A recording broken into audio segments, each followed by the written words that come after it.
My guest today is Janie Jasin, and Janie says that she was born a talker. She grew up and she talked. She got married and bore three children and talked. Then she became a speaker at General Mills, Dale Carnegie, and started Creativity No Limits back in 1977 and talked. And it's been talking and talking and talking ever since. She also wrote a wonderful book called The Little Christmas Tree and talked, and it sold 2 million copies. She coaches speakers in process, writes, and is immensely grateful for a vocation that kept her talents being used, and now she's with me. So welcome, Janie. Well, thank you. Thank you. This is really exciting. Little did I know, sitting next to you on the bus in Washington, D.C., we would enter into a new zone here. So thank you. Oh, you're very welcome. And I've known Janie for a number of years. Haven't seen her for a while, and yes, we did connect in Washington, where she was elected this year as a legend in the speaking profession. I had that honor bestowed upon me in 2007. So both of us are kind of oldie goldies. When you become a legend, you become an oldie goldie. So I have to ask you, since you've talked about being a talker all your life, what was the most fun you've had about being a professional speaker? I think the most fun was the many surprises. You get into this thing knowing that you have some skills and people like you, or you can put things together for a program, but I learned many things after the programs were done. I'm thinking of, I remember speaking to the Memphis school systems, and afterwards we went down to a wonderful place on Beale Street. I believe that's where it was, and I looked at all the performers that were on the stage, and one woman, she was sitting in a chair, and I guess she was going to sing. I didn't know her. I guess she was a very famous blues person, and she said, "My name is Ma Rainey, and I ain't had nearly enough of nothing yet." And so I kept thinking, well, okay, so she's sitting there in the chair. She's having fun. The people are playing music all around her, and some handsome dude was playing the guitar, and he was strumming it with his mouth, and I was so taken. I just couldn't believe what was happening. So the miracles were always the surprise and preciousness of being in a place where I had never been before and got to experience it, that's really a blessing. At least I thought it was. Absolutely.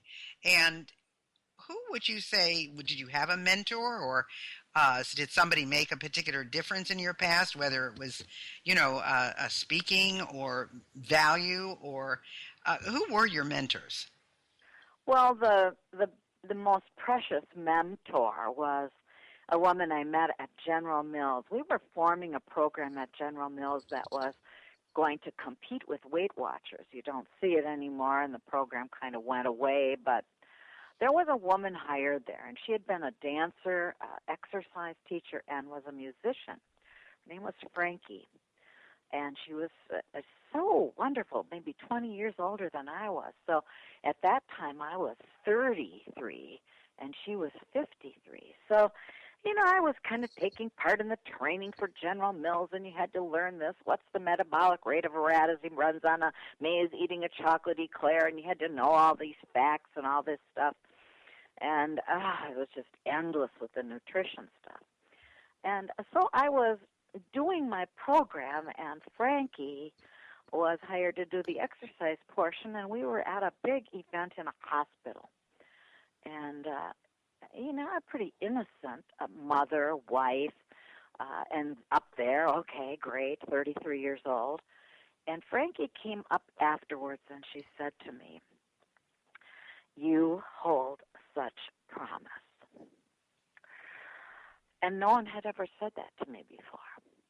I mean, my parents expected things, my husband expected things, I expected things, but she looked at me, and then she said kind of a show business thing. She said, "You need to be behind a curtain and jump out."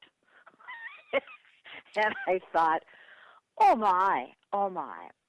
So as I got to know her, I began to realize that she was instilling some personal belief that I was capable of doing many more things than I dreamt were possible. And because I valued her, I watched her work, and I thought, exquisite, kind, loving. And I valued her opinion, so I thought, well, if she sees something in me, I maybe have to work at developing that. So I had the blessedness of her being with me almost until the time and into a little bit of it when I joined the National Speakers Association. And so then you know what happens there. Oh yeah, there's all kinds of people there, little mentors for you.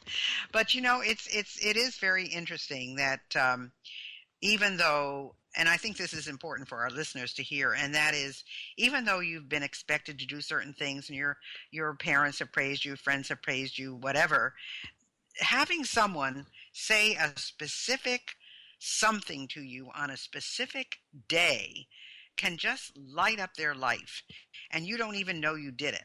And that's why whenever I meet somebody, I try to say something that is significant about them, because a lot of people never get that, and I think it's so important to do. And look what a difference it made for you.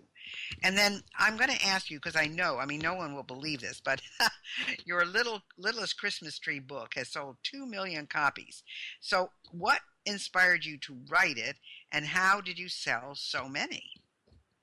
Well, I don't care much for personal pain and emotional things. And I would like to just go back to one thing that occurred during that whole saga with Frankie and speaking was, I read a book called Born Only Once, and in fact somebody gave it to me, an old parish priest.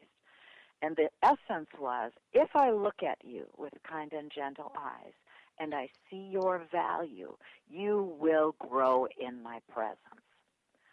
So I took that, and I developed a sort of a system around that to see, okay, if I affirm someone, they have more self-confidence, they begin to act more okay, they have more belief in themselves. I saw it as a pyramid. I saw we needed it in all these different businesses. Okay, so things are going along well. We know Cavett Robert helped me so much at National Speakers Association. Og Mandino, Art Linkletter wrote my son a letter. I mean, these people were powerful and so affirming to me. Then you ask about the Christmas tree. So I was going along da-da-da with my speaking world when both parents became mindless. Alzheimer's, Parkinson's. I'm an only child. They were from Milwaukee, Wisconsin. I was in Minneapolis, and I was not power of attorney. And I'm an only child.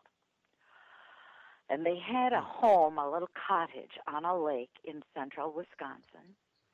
And it was the Christmas tree capital of the world. They were growing a lot of Christmas trees. I went into those tree fields sobbing. I just didn't know where to turn. I looked at these big trees in the summer growing in this sand country, and I just leaned into them. And on my way out of that Christmas tree field, I saw a small tree wondering. It looked so beat up, and I thought, I wonder if that tree's going to make it. Okay, so time passed. I'm dealing with all of these different sagas, and it's starting to be holiday time. And I want to send my clients, all these precious people that hired me in all these companies and all these organizations and associations. And so I wrote on one page, once upon a time in a field of Christmas tree seedlings, there stood a very small tree. All she wanted to do was be chosen. So basically it was my story. So it went on, but it didn't have anything to do with Christmas Eve. It didn't have anything to do with Hanukkah. It didn't have anything to do with any specific religious organizations or beliefs.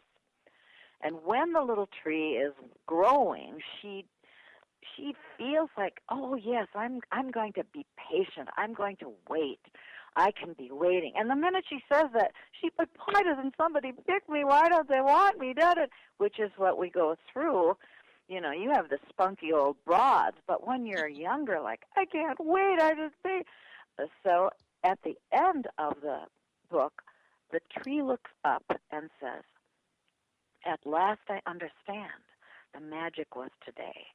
Standing patiently, she looks up and says, "Thank you for life, thank you for dreams, and thank you for choosing me to grow today in this world with its many possibilities."